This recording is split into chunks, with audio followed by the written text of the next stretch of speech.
A 2 días de las elecciones en Ecuador, lamentablemente recrudece la violencia. Ayer hubo un nuevo antecedente de un ataque a tiros a un candidato que estaba llevando adelante una caravana recorriendo un punto, acercando también sus propuestas en uno de los últimos días de actividad electoral. Saben ustedes, se ha desplegado un gran operativo de seguridad de cara a las elecciones del domingo para asegurar la integridad de los votantes y también de los candidatos. En el día de ayer, Daniel Noboa, candidato a la presidencia, hacía un recorrido y, como les decía, fue atacado en una caravana cerca del sector Primavera 1 de Durán, una ciudad a 10 kilómetros de Guayaquil. Afortunadamente, la gente de seguridad logró evacuarlo a tiempo, lograron salvar su vida y no se registraron heridos en este hecho. Sin embargo, es un nuevo hecho violento que se suma a esta campaña que se desarrolla en este contexto de crisis de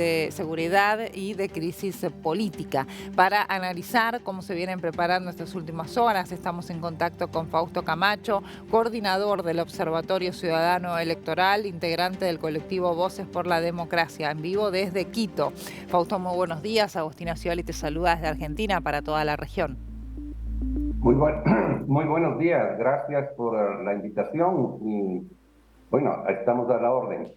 Bien, ¿cómo son estas últimas horas de cara al proceso electoral? Un proceso electoral, vale decir, atípico también, porque las autoridades que resulten electas el próximo domingo, bueno, gobernarán por 18 meses, si es que no hay balotaje, sino en caso de que haya segunda vuelta serán 16 meses. Pero ¿cómo se preparan para este fin de semana en el que, bueno, Ecuador lamentablemente en el último tiempo ha estado marcado por la violencia, ¿no?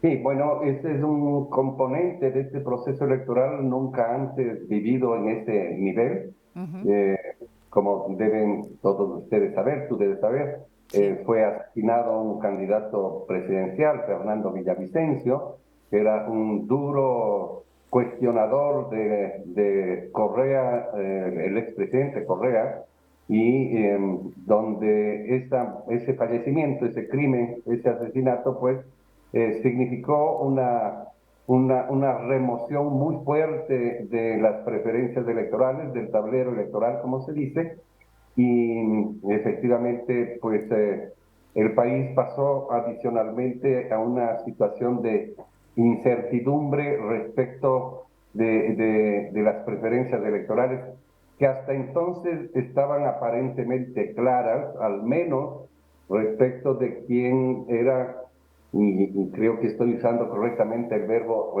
en el pasado, era la primera fuerza política de preferencia en esa elección, que es la candidata Luisa González, Ujú. y esto pues empezó a desmoronarse rápidamente porque existió un sentimiento digamos, y una percepción de que sería Rafael Correa y su organización política los responsables de aquel crimen.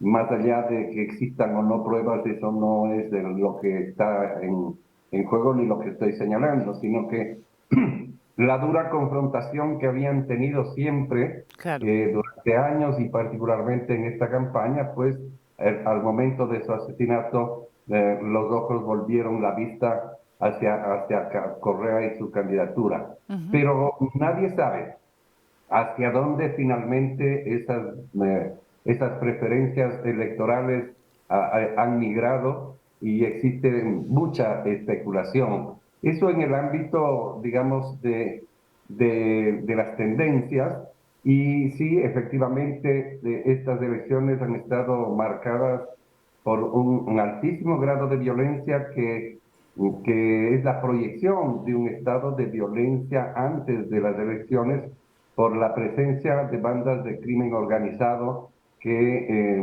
disputan los espacios eh, para el microtráfico, que disputan los espacios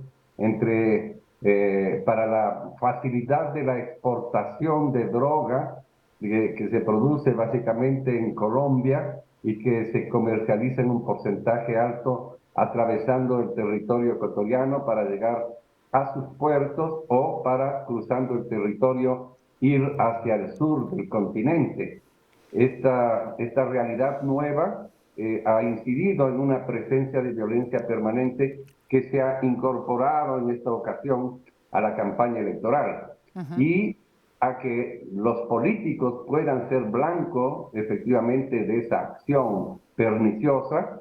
Hace 15 días antes del asesinato de Villavicencio fue asesinado otro dirigente político que tuvo un éxito electoral muy alto, el alcalde de Manta, en las elecciones locales de febrero de este año, pues ganó muy largamente esa alcaldía y se ubicaba también como un opositor del Claro. presidente Correa o del expresidente Correa. Entonces, esto no deja de tener una importante incidencia. 15, no menos, una semana atrás de aquel asesinato de Intriago, que es este alcalde al que me estoy refiriendo, fue asesinado un candidato a la asamblea en la provincia de Esmeraldas. Ujú. Y así podríamos sumar una cantidad de hechos que en el pasado nunca además llegaron a la utilización de armas y de sicarios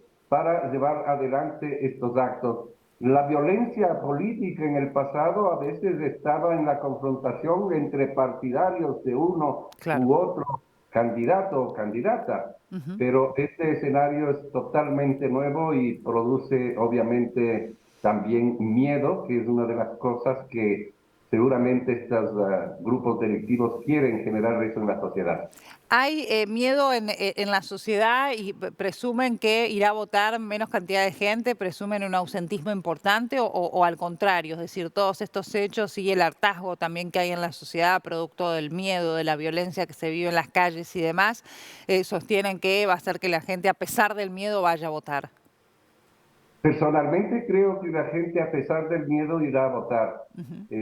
Vencerá el miedo en ese sentido, o sea, lo seguirá sintiendo, sin embargo, no dejará de salir de sus hogares para ir a votar. Claro. En Ecuador hay una alta participación electoral siempre. Los datos que se contabilizan como abstención o abstencionismo o ausentismo, como le llaman acá, en realidad es gente que está en el padrón electoral, en el registro electoral, sin embargo no puede votar porque vive en el exterior. Nosotros hemos tenido grandes migraciones que hace que más de 3 millones, bueno, inclusive son cifras que se discuten si son 3, son 3,5, son 4, que viven en el exterior.